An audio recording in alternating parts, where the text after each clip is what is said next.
en tout cas en ce qui concerne l'enseignement et la formation professionnelle, pour faire en sorte qu'on accueille un certain nombre de personnes en même temps et on les fait partir d'un point A pour arriver à un point B. Et théoriquement, tout le monde doit s'intégrer dans ce cheminement où il y a une seule ligne droite qui va du point A au point B. Mais les gens, ils sont tous différents. Ils ont tous, on l'a dit tout à l'heure, des ressources à la base qui ne sont pas les mêmes. Ils ont des compétences et des besoins. Et donc, il faut pouvoir casser ce moule, ou en tout cas faire en sorte qu'on puisse avoir des chemins de traverse, des alternatives qui permettent aussi à des personnes qui ne peuvent pas partir du point A et qui ne peuvent peut-être pas arriver aujourd'hui ou demain, mais peut-être après-demain au point B, de trouver une source d'épanouissement personnel et une source d'insertion dans la société, sur le plan social, sur le plan professionnel. Mais là, notre système, il n'est pas organisé comme ça. Alors, il faut casser des choses, il faut casser des moules, il faut casser des paroles de bien-pensants, il faut montrer qu'il y a d'autres possibilités. Je crois que ce qui caractérise les actions du secteur de l'insertion socio-professionnelle, c'est bien le souhait et la volonté d'accompagner les demandeurs d'emploi de manière personnalisée, en prenant en compte une globalité d'éléments qui interviennent dans le parcours de chacun et de permettre à chacun de s'approprier son propre parcours. Éric Albertuccio. Je voulais compléter justement ce que disait Éric pour dire à quel point le secteur et l'interfédé sont conscients de l'enjeu. L'ensemble de la formation, l'ensemble de la façon dont on est formé depuis qu'on est petit, nous pousse malgré tout à rester cloisonnés. On en parlait encore avec Dominique.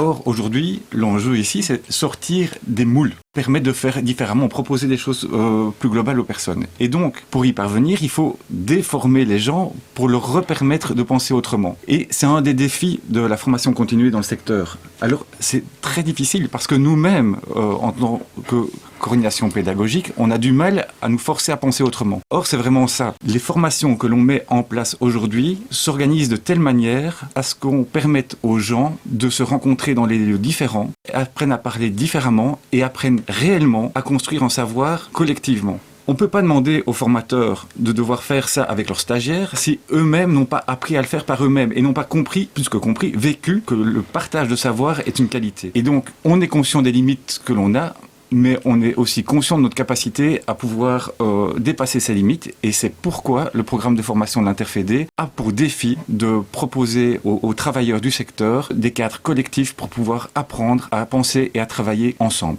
Merci Éric Albertuccio.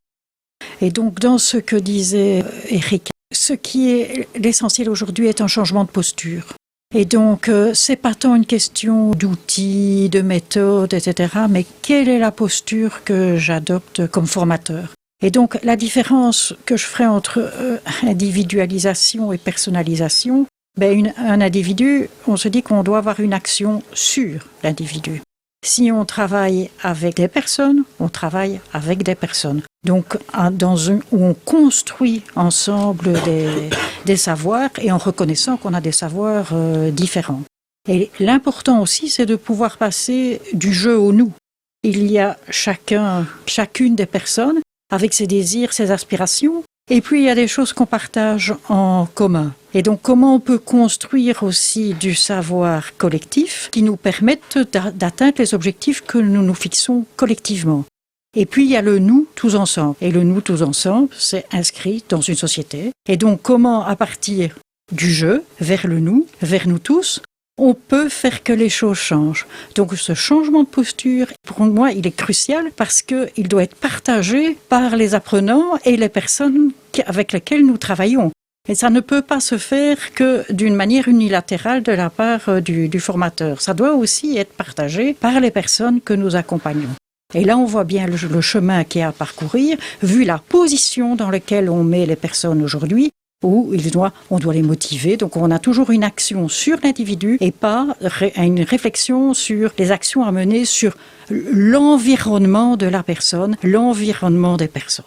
Un changement notamment pour la logique même de service public, de paradigme assez important, puisque l'idée même de l'individualisation, c'est l'égalité de droits des citoyens à l'entrée. Et quand on personnalise, on va forcément engendrer un sentiment au moins d'inégalité, puisque chacun est différent. Donc effectivement, c'est la différence entre l'égalité des chances au départ ou l'égalité des chances à l'arrivée.